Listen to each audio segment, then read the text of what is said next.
எல்லாருக்கும் வணக்கம்.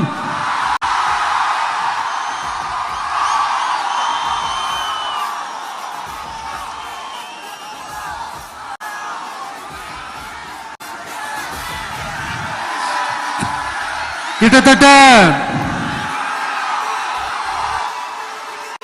ஒரு 910 நாட்களுக்கு மேல உங்க மண்ணுக்காக போராடிட்டு இருக்கீங்க.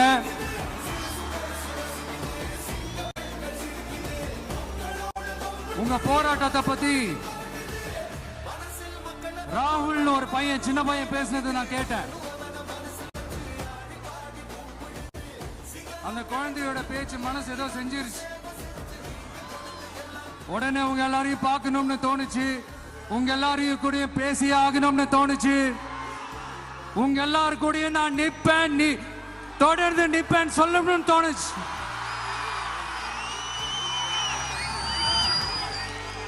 ஒவ்வொரு வீட்டுக்கும் ரொம்ப முக்கியமானவங்க அந்த வீட்டில் இருக்கிற பெரியவங்க தான்.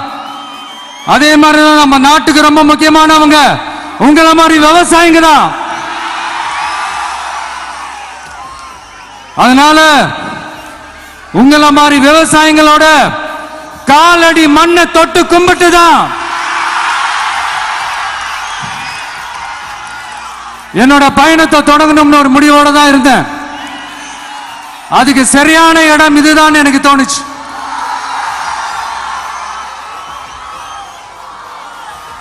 என்ன உங்க வீட்டில் இருக்கிற ஒரு மகனா என்னோட கள அரசியல் பயணம் உங்களோட ஆசீர்வாதத்தோட இங்கிருந்து தான் தொடங்குது. சரி, அதை விடுவோம். நம்மளுடைய முதல் மாநில மாநாட்டில் நம்ம கட்சியினுடைய கொள்கையை பத்திலாம் தான் எடுத்து சொன்னேன். அதுல ஒண்ணுதான் இயற்கை வள பாதுகாப்பு. சூழலியல் மற்றும் காலநிலை நெருக்கடியை எதிர்கொள்ளக்கூடிய இயற்கைக்கு ஊறு விளைவிக்காத பகுதிசார் மாநில வளர்ச்சி பரவலாக்கம். இதான் நாம் அறிவிச்ச அந்த கொள்கை. இதான் நான் இங்க சொல்றதுக்கு காரணம் ஓட்டு அரசியலுக்காக இல்ல.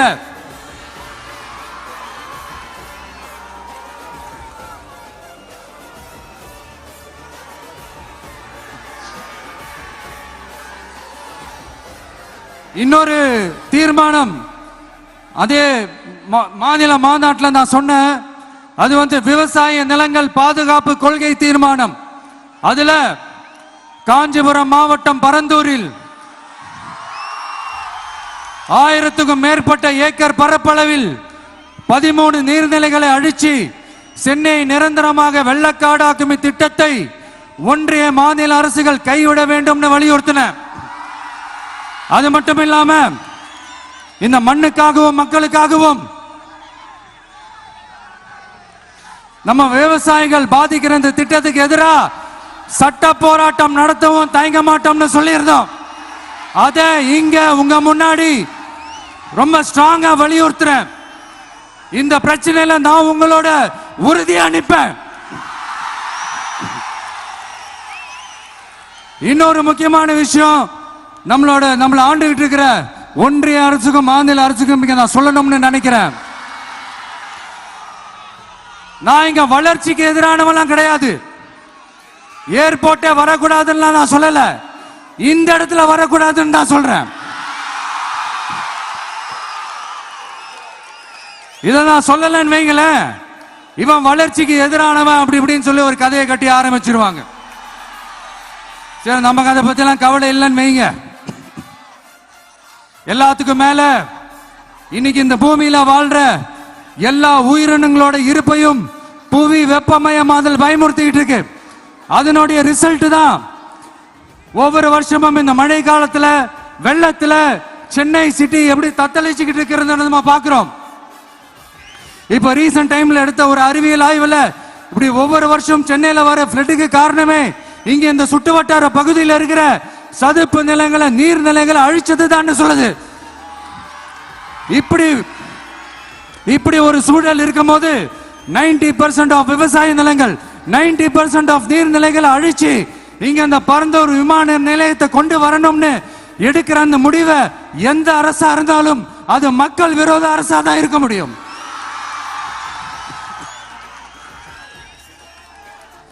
இப்ப சமீபத்தில் நம்ம அரிட்டாப்பட்டி பகுதியில் அந்த டங்ஸ்டன் சுரங்கம் அமைக்கிறதை எதிர்த்து தமிழ்நாடு அரசு ஒரு தீர்மானம் ஒன்று கொண்டு வந்தாங்க.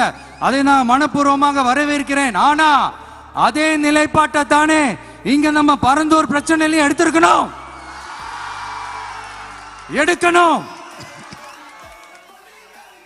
எப்படி அரிட்டாப்பட்டி பகுதி மக்கள் நம்ம மக்களோ அதே மாதிரி தானே பரந்தூர் மக்களும் நம்ம மக்கள். அப்படித்தானே ஒரு அரசாங்கம் யோசிக்கணும். ஆனா அப்படி செய்யலையே. ஏன் செய்யல? ஏன்னா இந்த விமான நிலையத்தையும் தாண்டி இந்த திட்டத்தில் அவங்களுக்கு ஏதோ ஒரு லாபம் இருக்குது.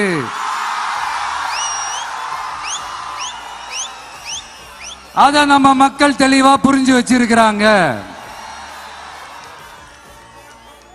நம்மளுடைய ஆட்சியாளர்களுக்கு ஒரு சில கேள்விகள்.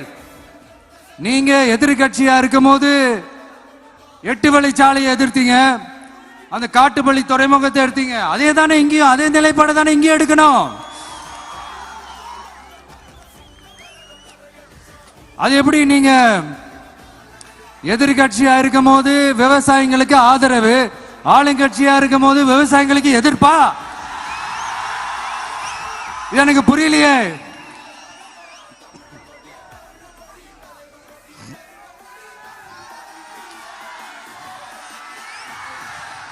அதனால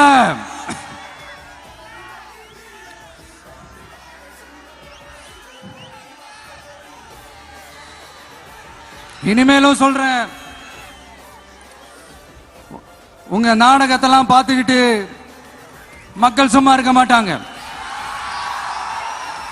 நீங்க உங்களோட வசதிக்காக அவங்களோட நிக்கிறதும் அவங்களோட நிக்காம இருக்கிறதும், நாடகம் ஆடுறதும் நாடகம் ஆடாம இருக்கிறதும், அது சரி. நம்புற மாதிரியே நாடகம் ஆடுறதுல தான் நீங்க கில்லாடிங்களாச்சு. அதையும் மீறி நம்ம விவசாயிங்க உங்க போராட்டத்துக்கு எதிராக போராடினாங்கன்னா பிரச்சனை தான். அதனால இனிமேல் உங்க நாடகத்தை பார்த்துக்கிட்டு மக்கள் சும்மா இருக்க மாட்டாங்க. உங்களோட இந்த விமான நிலையத்துக்காக நீங்க ஆய்வு செஞ்ச இடத்தை மறு ஆய்வு செய்யணும்னு ஒன்றிய அரசுக்கும் மாநில அரசுக்கும் நான் கேட்டுக்கிறேன். விவசாய நிலங்கள் இல்லாத இந்த பாதிப்புகள் குறைவா இருக்கிற இடங்களா பார்த்து உங்களுடைய விமான நிலையத்தை கொண்டு வாங்க. வளர்ச்சி தான் மக்களை முன்னேற்றம். ஆனா அந்த வளர்ச்சின்ற பேர்ல நடக்கிற அழிவு மக்களை ரொம்பவே பாதிக்கும்.